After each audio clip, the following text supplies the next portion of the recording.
हमने अयोध्या को, काशी को, मथुरा को, प्रयागराज को संवारा है, सजाया है। और बंगाल में गुरुदेव रविंद्रनाथ ठाकुर के पैतृक पुश्तैनी प्रॉपर्टी पर टीएमसी के गुंडे कब्जा कर रहे हैं। यूपी में कोई कब्जा नहीं कर सकता। यूपी में कब्जा करेगा तो उसे मालूम है उस गुंडे और माफिया को कि उसकी 7 पुश्त की पूरी प्रॉपर्टी को सरकार ले लेगी और फिर उसको गरीबों का आवास बना देगी। और इसीलिए बहनों और भाइयों, मैं आप सबसे कहने के लिए आया हूं, आज आपके पास अवसर है।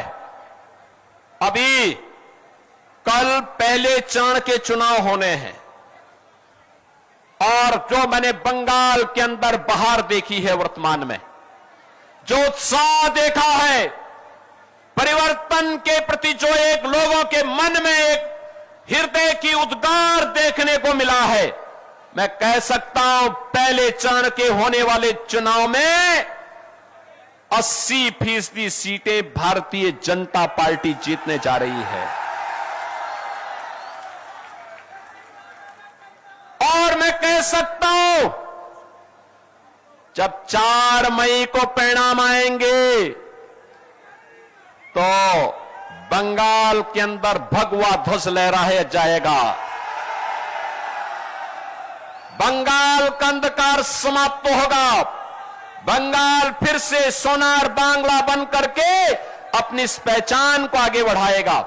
और इसीलिए आज मैं आप सबसे आह्वान करने के लिए आया हूं, बहनों और भाइयों, ये बड़ा बाजार क्षेत्र बंगाल का सबसे समृद्धतम और पुराने व्यापारिक केंद्र के रूप में क्षेत्र जाना जाता है।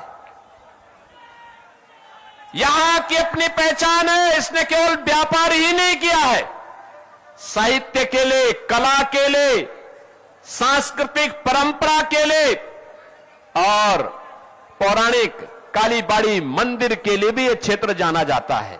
और इसीलिए आज मैं आप सबको आह्वान करने के लिए आया हूं कि बहनों और भाइयों, हमें बंगाल की अस्मिता को बचाना है। बंगाल के अंदर जो वर्तमान में यहां पे कठमुल्लापन को बढ़ावा देने का कार्य हो रहा है, इसको रोकना होगा, हर हाल में रोकना होगा। और इसको रोकने के लिए आपके पास भारत के लोकतंत्र ने जो ताकत दी है, इस ताकत का इस्तेमाल करिए, इस ताकत का सही इस्तेमाल करिए।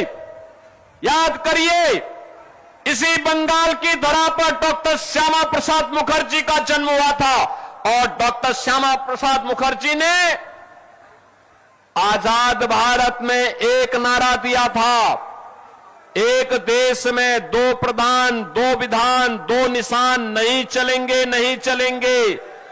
याद करिए, भारत की आत्मा पर प्रहार किया था कांग्रेस ने धारा 370 के माध्यम से। और डॉक्टर श्यामा प्रसाद मुखर्जी जो भारतीय जनसंघ के संस्थापक अध्यक्ष थे, उनके सपने को साकार किया है प्रधानमंत्री मोदी जी ने।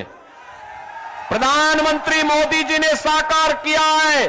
कश्मीर में धारा 370 समाप्त हुई है और आज कश्मीर भारत के अभिन्न हिस्सा बन करके भारत का संविधान, बाबा साहब भीमराव अंबेडकर के द्वारा बनाया गया संविधान कश्मीर में भी बराबर लागू हो रहा है।